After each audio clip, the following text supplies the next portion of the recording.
My name is Nikki Sulkeld. I'm a senior lecturer in graphic design and I'm one half of MOTH, which is Design for Life and Death. MOTH started off as a research project with my colleague Ashley Rudolph. We set out to think about how communication designers can think about end-of-life studies. We were incredibly curious and we felt that there were opportunities to aesthetically understand how designers could contribute to this. Nikki and myself had been wanting to do a conference for a number of years. Several years ago, we had a symposium in the face of death, which was a collaborative project that we did with Falmouth University. And the culmination of that project was to have a symposium event at Falmouth.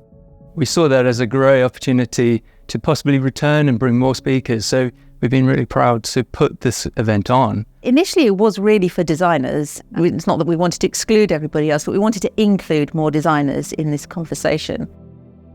The purpose is to look at grief, mourning and death in the context of design. So some of the talks that we've seen today, we're sort of going to start with eco-death, Anthropocene, through to kind of fantastic rides which end up in a death.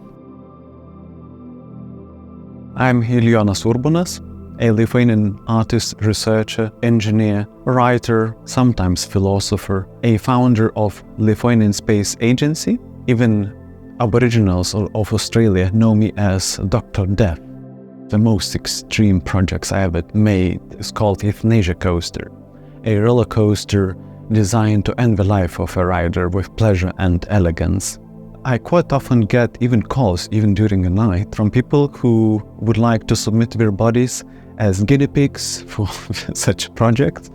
These projects are quite quasi-fictional. On the one hand, it's fictional, but on the other hand, what kind of effect it has on society and the public, it's probably up to the public to decide.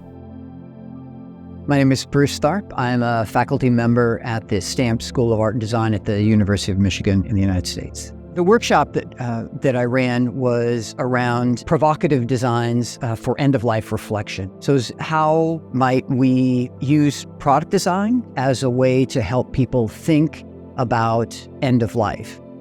It's how to begin to use that tool of provocativeness effectively when trying to get people to think about this. If you're too ordinary, too plain, an object, an artifact can get ignored.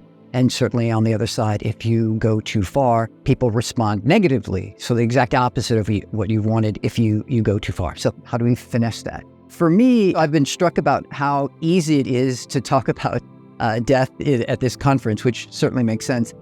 Something that doesn't happen elsewhere. So it's, in a way, it's nice to be around kindred spirits.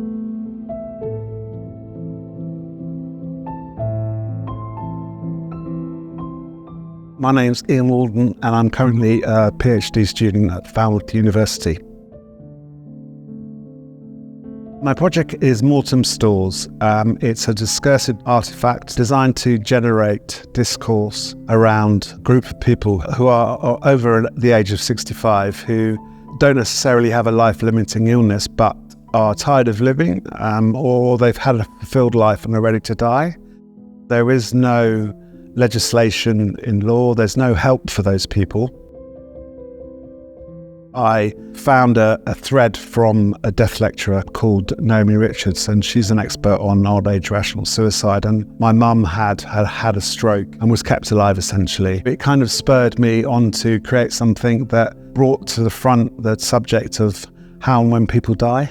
Whilst I was looking at ways in which I could generate some output for the idea around oars, I thought that it would be great to just sell a shop that sold everything that people actually use. And part of discursive design is about provocation, but it's also about parody as well. And I'm really testing those levels of provocation. I think there's a preconception that the conference title, Death, Design and Culture, or anything that has death in it, the people that are involved in that are going to be gloomy or morbid or odd people. By talking about it, it isn't something that we distance ourselves from. It's been for everyone. I mean, death is a universal subject. It's going to get all of us. And I guess you've got an audience of people that are interested in the subject of death, but you're meeting a group of strangers, and actually what you're doing is you're talking about your life story. Actually, it's life affirming. It's been a busy week. And that's all good because we are at the end of it, so we're smiling. This week has been full of joy, it's been full of laughter, and it's been full of wisdom.